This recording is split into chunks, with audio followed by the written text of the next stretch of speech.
If you don't want to wake up at 45 asking yourself where your dream went, you have to make the sacrifices that other people won't. I learned this the night I chose my business over one more sink of dishes, and my life shifted. You say you don't have time, or did the dishes convince you that they are more important than your dreams? I'm talking to the mom who feel like they don't have even 1 hour. If your day disappears into school runs, dishes, laundry, and maybe cleaning the same room 3 times in a day, this video is for you. I'm going to say something that may feel uncomfortable at first, but if you let it sink in, it will give you your spark back and you will own all of your time. Not in a perfect fairy tale way, but in a grown human way. And you will make choices even when life is messy. Now, let's talk about what that looks like if you're raising kids and building a life that you're proud of. I used to say, I don't have time. And it felt true because the house always needed something.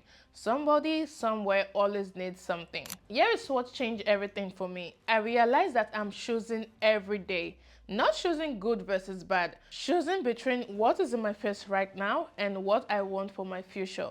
The mess is loud, the dream is quiet, the sink feels urgent. My purpose is soft, but it's there. When I started choosing the quiet things first, even for just 1 hour, my life started to move. When you're a mom, owning your time is not about having 8 free hours. It's about owning the order. I still feed my family. I still wipe the surface. I still do laundry, but I don't hang my old self to the loop. I decide when the loop gets me. That is ownership. Many of us were praised for being the girl who keeps everything together. That felt safe, but when together becomes your whole identity, your vision gets smaller. You stop imagining the brand, the shop, the podcast, because your brain is trained to only notice what is visible. Crumbs, dishes, laundry. Dreams are invisible at first. That is why they get sacrificed. Let's be real. We are the only ones here, okay? So no judging.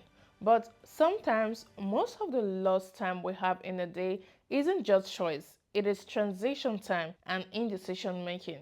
You wake up, you check your phone, you reply to WhatsApp messages, you scroll TikTok 1 turn to 5, 10, 20, then you remember you have dishes to wash. 40 minutes gone and nothing has changed. This is a normal habit that happens to many of us unless we set our priority right. I set a non-negotiable 90 minutes block before I do any choice, and morning is the best time for me. If you can do morning, you can do nap time or maybe late evening, but it must be a fixed appointment for your future. If emergency happen, that's fine, right? But a slightly messy kitchen is not an emergency. And checking your phone in the morning for update from your friends or maybe your favorite creator, that is not an emergency. What is your priority? If you don't understand who you are, you will never understand where you want to go. This is Lisa and this is Juliet. 2 women, the same house size, the same number of kids. Woman hey wakes up in the morning, starts cleaning, she's efficient, she's praised, and by 9 p.m. she's too drained to brainstorm. She says, when the house is fully done, I will start. Right there, the loop win. Woman B, she wake up in the morning, tackle 90 minutes block first, she drafts 3 product ideas, list 2 items, record 160 seconds video. Is her house perfect? No. Is it clean enough? Yes. Does she feel guilty? Maybe a little at first. But after 30 days, she has 60 pieces of content and 10 products listed. The house looks the same as Lisa at that time, but Judith has momentum and money. I used to be woman A, but the day I decided to put the quiet things first, even for 90 seconds, my spark came back. My spark returned because I was building something again, not just resetting what will be messy in the next 3 hours. Here is a mind trick that blew my mind when I learned this. The house is always loud. You can see the dishes, you can see the laundry piling up, you can see your hungry husband, but you cannot see your goal or your business idea because they live in your head. So your brain is wired to handle what you can see first. And by the time you have finished those things, you are too tired to think or imagine. After I learned this, I decided to do one thing for my future before anything else.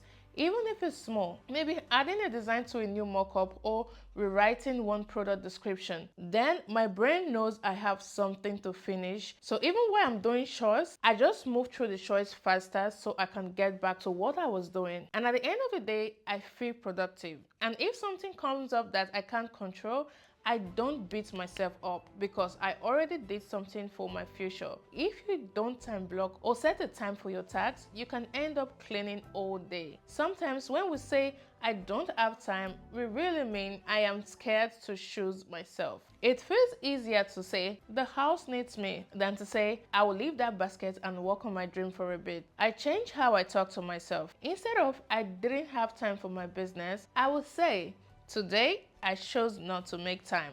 That sounds hard, but it gives me power. If I chose it today, I can choose differently tomorrow. Guilt keeps me stuck. Owning my choice helps me move forward. And to the mom thinking, but my family needs me. Yes, they do.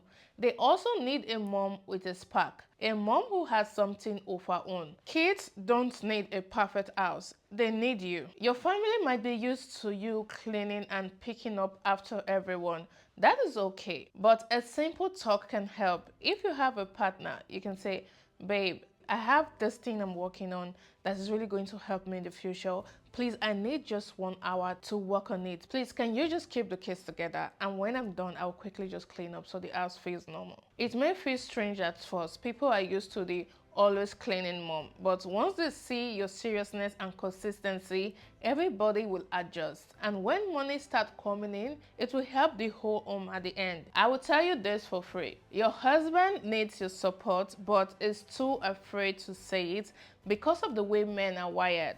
Be the provider, don't break, don't cry. Same thing with women. Clean until you forget you once had a dream. It all starts here. Will everyone clap? Maybe not at first, but consistency teaches people how to treat your time. When you respect your hour, they start to respect it too. So listen, you are not the maid of your life. You are the builder. The house can be good enough while you lay one brick of your future. Owning your time isn't pressure. It is permission to say, I'm tired tonight, but I will still give myself 30 minutes.